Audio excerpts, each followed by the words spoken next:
Man, life is hard being a sticker shop owner slash solo entrepreneur. I feel like you're doing everything to keep your business running. You're designing the stickers, you're taking your own photos, editing your own photos, you're packaging your own items.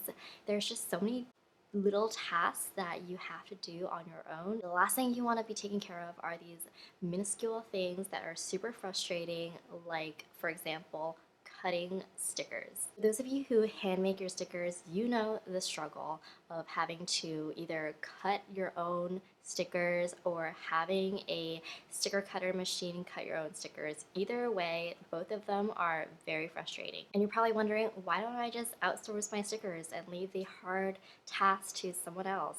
So today we're going to be talking about the pros and cons of hand making your own stickers, the cost between hand making your stickers versus outsourcing, and what my plans are on outsourcing stickers. So let's start off with the process of just making stickers in general. So first off, you start off with a design idea. Then you transfer that idea from your brain to either an iPad or a tablet or a piece of paper, and then you transfer that item to your computer so that you can print it out on sticker paper. From there, you have two different options you can go through.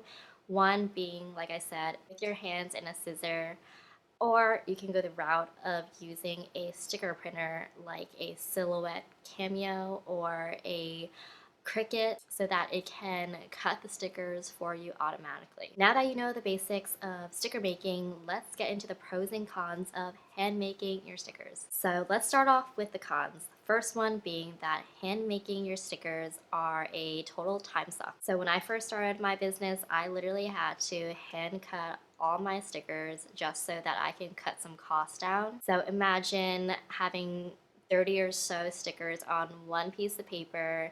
They're not straight lines, they're sometimes circles, and I had to cut through them, and usually it would take me about an hour or so just to get through it. And these lines are never perfect. The white borders are never equal when I cut them, so it was essential for me to have a sticker cutter in my house so that I don't ever have to do that again. But even with the sticker cutting machine, I still ran into a lot of issues, and it was still very time consuming. One, I had to learn how to use the Silhouette Cameo program where you're able to lay out your stickers or sticker sheets in the Silhouette Cameo program, and from there you have to put the sticker paper on the sticky mat and then align it to the sticker cutter so that the cutter can cut it for you. And from there, you just pray that everything aligns and all the stickers come out perfectly.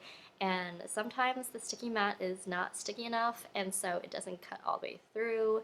Sometimes the blades aren't sharp enough, so there are still numerous issues even having a sticker cutter. Either options, whether you're hand cutting or using a sticker machine, it's still a total time suck, and it takes a while for you to have the design ready to be sold in your shop. So the next con is that you have to do a lot of research. So when you're starting a business and you're trying to get into a new niche, you're definitely going to have to do a lot of research on the supplies, the different programs you're going to need. And so when you're hand making stickers, you have to research on different types of paper, different types of programs you can use, the machines that you're going to be using, amongst many supplies that are needed to be successful in your niche. So for me, I had to do a lot of tests and learns on the type of papers that I wanted to use. I learned a lot about the different papers that work with different inks, and it was a lot of test and learning on my part to find the best supplies for my stickers. Next up is the maintenance of it all. So for your printer, there's definitely going to be times when you're going to need a new blade to cut your stickers, or a new sticky mat that's just no longer sticky. You're going to have to buy new ones so that your stickers come out perfect. And when it comes to paper, you're definitely going to have to replenish your paper once you sell more stickers or create new stickers. So there's definitely a lot of maintenance there of having to replace old things with new things, and also replenishing your supply. And lastly, the quality is just never going to be the same as when you're outsourcing. I feel like a lot of suppliers have the capability of buying the best of the best, Whereas for you, who is a small business owner or someone who's just starting out, don't necessarily have the budget to buy the best paper or the best printer, the best supplies. You're never gonna have the same quality as the supplier who have hundreds of clients to help fund for the best of the best. So now that we've gone through the cons of hand making stickers, let's talk about the pros of making stickers at home. So for one, the process is just so much faster, and I think that might be contradictory to what I said earlier about how hand making stickers is a total time suck. Imagine that you have a sticker design and you draw it out, but the only thing is if you're outsourcing, you have to send your design to the supplier and you have to wait a few days to weeks depending on the supplier's lead time for you to have your stickers on hand. So this may be an issue when you're working with a launch date for your stickers. So if you're going to work with a supplier, you're going to have to do some pre-planning and having to work around the supplier's schedule versus if you were going to hand make your stickers, you have some flexibility on when deadlines are and when you can ultimately achieve your launch date. Next up, you don't have any MOQs or minimum order quantities when you're hand making stickers at home. You can make as little or as much stickers as you want. A lot of suppliers don't just make one or two stickers, they make a bulk load of stickers, and sometimes those are in the hundreds. It makes sense for them to not make one or two because it just isn't profitable for them to print one or two stickers on a piece of paper. It makes more sense for them and more cost effective for them to have to sell you a bulk rather than only a few stickers. And this may be an issue for small business owners or someone who's starting out because one, you don't want to be purchasing that many stickers and having that many stickers when you don't necessarily need it. And two, you may be running into the possibility of having a lot of inventory on hand for a long time because you don't have the audience to support that many sticker sales. And lastly, higher profits when you're hand making stickers at home, which brings us to the next topic of the cost between hand making stickers and outsourcing stickers. Okay, so when it comes to the cost between hand making and outsourcing, I'm going to be using one of my best sellers from last year, which is this Christmas sticker sheet. And I'm going to figure out the pricing between outsource and hand making.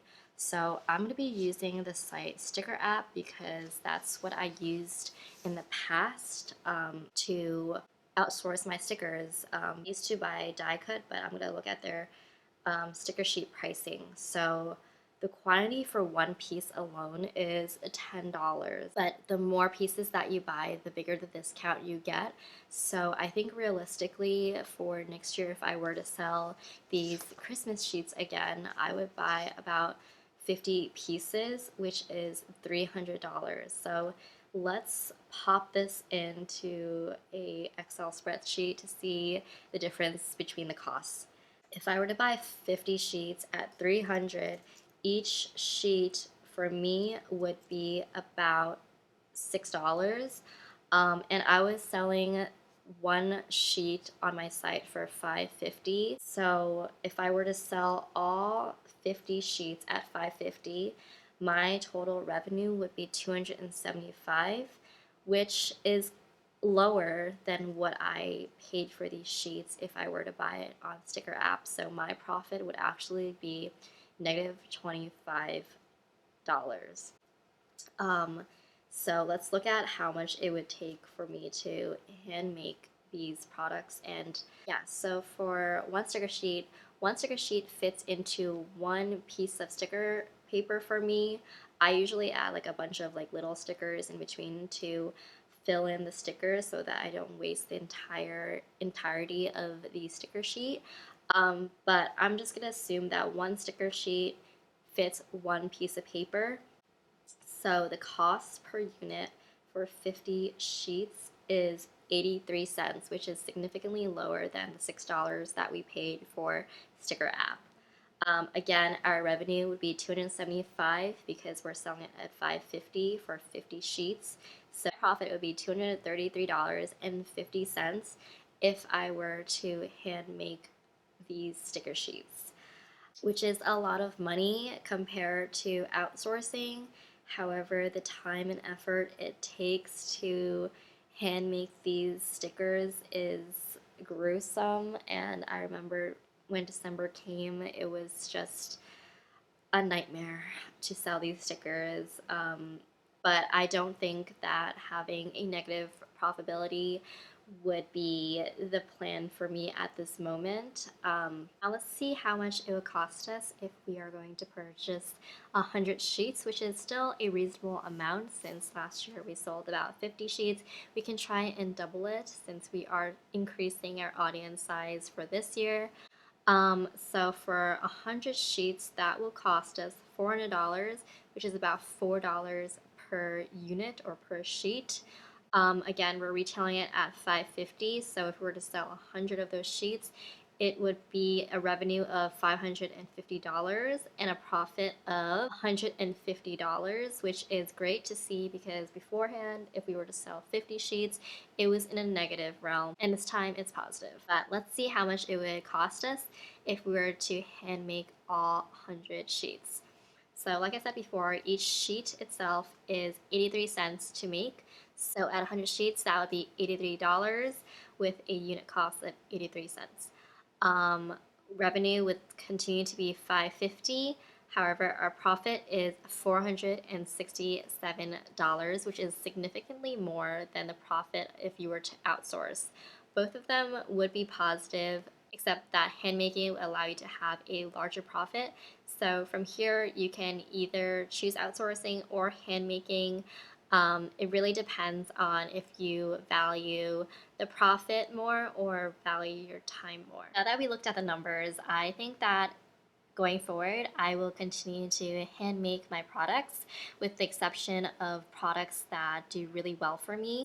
For example, the Christmas sheets that do well for me. I will probably outsource that for the coming year just because I know that it did well for me this past year. So it should continue to do well for the next year or this year. And I'll do that with popular sellers that continue to sell well for my shop. Just because one, it has higher quality, and two, I know it will sell. Versus new items that I'm launching, I will hand make those just because I want to keep my batch small and I just don't know if it will either flop or blow up. Either way, having a smaller batch as a small business owner just feels safe to me. So I will continue to hand make those items and have an allocated amount being outsourced somewhere else. So that is it for this video. I hope you enjoyed learning more about handmaking versus outsourcing and the pros and cons between both. Until next time, don't forget to like, comment, and subscribe on this video for more small business tips.